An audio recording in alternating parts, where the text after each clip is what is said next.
शादी एक इमोशनल और प्रैक्टिकल कमिटमेंट है, कोई गुड्डा गुड़ियों का खेल नहीं। लड़का पसंद करते वक्त सिर्फ नाम, जॉब या फैमिली स्टेटस देख लेना गलती हो सकती है। Hi there, welcome to Smashly and my wedding series. अगर आप भी शादी के लिए कोई गुड्डा लड़का ढूंढ रही हैं या डरती हैं दैट व्हाट इफ आपको एक रेड फ्लैग मिल गया, तो डोंट वरी, मेरी इस वीडियो के लास्ट तक आपको समझ आ जाएगा दैट एक चलता फिरता हरा झंडा कैसा होता है। आज की वीडियो में मैं आपको एक ऐसे लॉजिकल और इमोशनल पॉइंट्स का पोषण दूंगी जो एक हर लड़की को शादी से पहले जरूर पीना चाहिए। और इस वीडियो के लास्ट में मैं आपको एक ऐसी बात भी बताऊंगी जो कि कोई नहीं बताता या कोई इसके बारे में बात ही नहीं करता, तो इस वीडियो को लास्ट तक देखें। आज का जो टाइम है उसमें ऐसा कोई रिलेशनशिप नहीं है जो मिले बिना या फोन पर बात किए बिना स्टार्ट हो। या तो आप उस बंदे को पहले से जानते हो या उसको जानने की कोशिश कर रही हो। आप उस पर्सन से बात करके कुछ टाइम में ही बता सकते हो दैट उसका नेचर कैसा है, उसका कैरेक्टर कैसा है, क्या उसकी सोच है उनके बारे में, या वो कितना ऑनेस्ट और रिस्पेक्टफुल है एक फीमेल के लिए, उसमें कितना पेशेंस है या गुस्सा ज्यादा करता है, ट्रस्ट करता है आप में या बात बात पर डाउट करता है। एक टाइम पर किसी जेन्युइनली गलत बात पर हर किसी को गुस्सा आता है, बट बात बात पर अमिताभ बच्चन जैसे एंग्री यंग मैन बनकर मुंह फुला लेने वाले इंसान के साथ थोड़ा सा डिफिकल्ट टू बेयर हो जाता है। व्हाट इफ उसका खुद की इमोशंस पर कंट्रोल नहीं है और उसने 50 लोगों की भीड़ में आप पर चिल्ला दिया जैसे जया बच्चन चिल्लाती है पैप्स पर। अगर आपसे वो बात बात पर झूठ बोलता हो, आपसे बातें छुपाए, आपका तो पासवर्ड मांग ले बट अपना पासवर्ड ना दे, लेट रिप्लाई करे, इतनी सी बात पर उससे ऑनेस्ट नहीं हुआ जा रहा है, क्या ही लाइफ टाइम ऑनेस्ट रहेगा। व्हाट इफ वो आपकी हर फ्रेंड या आपकी इंस्टा के हर फॉलोअर या फॉलोइंग को लेकर क्वेश्चन करे या आपके पब्लिक अकाउंट को ही प्राइवेट कर दे। आगे जाकर तो वो आप पर बाउंडेशंस और लिमिटेशंस भी लगा सकता है। जब ट्रस्ट नहीं कर पा रहा वो आप पर, तो रिस्पेक्ट तो क्या ही करेगा। ये एक छोटी सी चीज लगती है बट आप सोचेंगे क्या ही होगा, इससे थोड़ा सा एडजस्ट कर ही लूंगी। यस, कर लो, बिल्कुल एडजस्ट कर लो। आगे जाकर यही सब चीजें टॉक्सिक हो गई तो अपनी डेस्टिनी को मत कोसना। क्या वो आपसे अपने दिल की और लाइफ में होने वाली हर चीज शेयर करता है?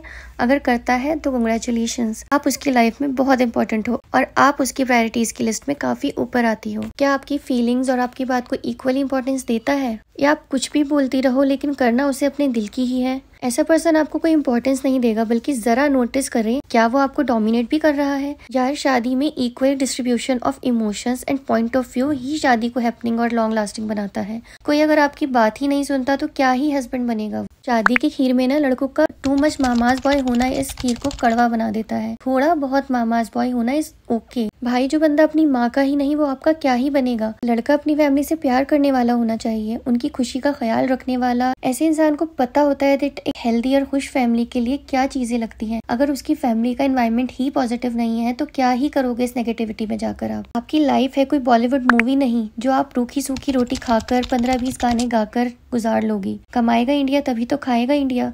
फ्यूचर के गोल्स भी क्लियर है या नहीं उस बंदे के, या तुम्हारा पड़ोसी की शादी में कौन सा सूट पहनकर जाऊं जैसी मेजर कंफ्यूजन की तरह उसकी भी लाइफ के प्लान्स कंफ्यूजिंग है।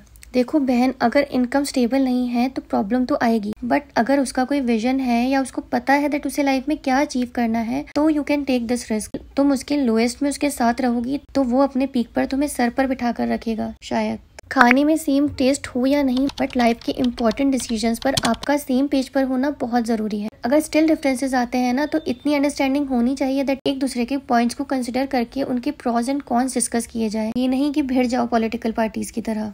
अगर आपको एक होम मेकर बनना है तो that's okay, that's completely okay, but if you want to pursue your career या शादी के बाद एजुकेशन या जॉब करनी है तो इसके बारे में उसके थॉट्स क्या है। लाइफ में सूर्यवंशम का एक हीरा ठाकुर तो हर लड़की डिजर्व करती है।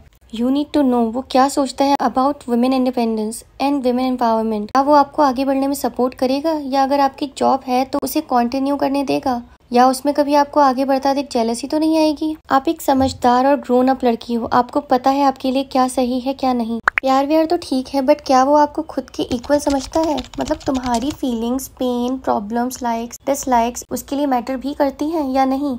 चलो छोड़ो, इसी डिसीजन में आपकी ओपिनियन तो मैटर करती होगी ना। अगर नहीं तो दोबारा सोच लेना। मुझे किसी के साथ पूरी लाइफ स्पेंड करनी हो और मुझे उसके सामने अगर सोच समझ के बात करनी पड़े ना, उसके आसपास होने से कहीं घुटन फील तो नहीं हो रही ना। मैं अपनी गट फीलिंग को कट ना करते हुए उससे कटने को बोल देना अगर ऐसा कभी फील हो। तो अब टाइम आ गया है वो बात बताने का जिसकी वजह से आपने ये वीडियो लास्ट तक देखी है।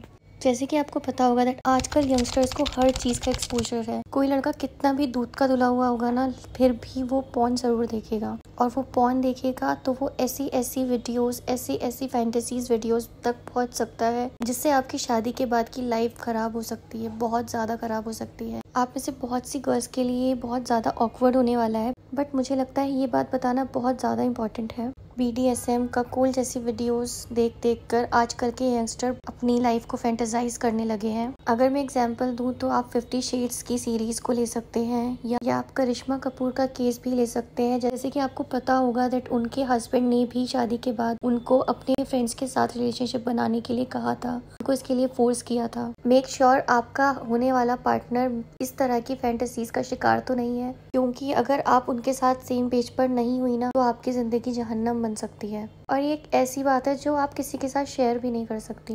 लास्ट में बस यही कहूंगी कि शादी लाइफ टाइम के लिए होती है, कोई एक्सपायरी नहीं होती या रिटर्न रिफंड पॉलिसी नहीं होती, इसीलिए डिसीजन प्रेशर में नहीं, समझदारी से लें। अगर आपको ये वीडियो हेल्पफुल लगी तो इसे लाइक शेयर करें, और मेरी वेडिंग सीरीज को कंटिन्यूटी के साथ देखने के लिए मेरे चैनल को सब्सक्राइब करें। कमेंट करके बताएं शादी से पहले लड़के में आपको क्या क्वालिटी सबसे इम्पोर्टेंट लगती है।